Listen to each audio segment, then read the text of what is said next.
Partia Demokratike nuk do të humbas kohë dhe do të kundërshtojë në gjykatën mbushtetuese 2 akte të majorancës socialiste.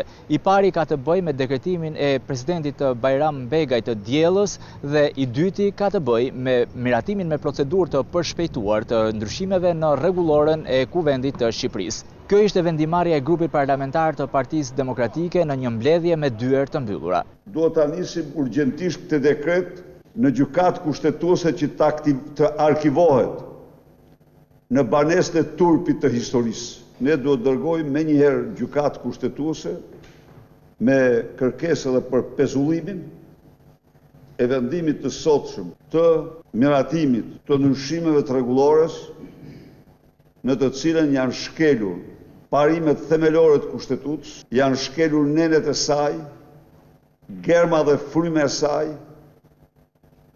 është shkelur rregulloria e parlamentit. Pavarësisht se ndryshimi i rregullores dhe formatit të komisioneve parlamentare të përhershme në Kuvendin e Shqipërisë nuk gjeti mbështetjen e Partisë Demokratike, sërish demokratët nuk do të lënë hapësira bosh. Kësaj janë vendosur edhe emrat e 4 kryetarëve të komisioneve të lëna nga majoranca.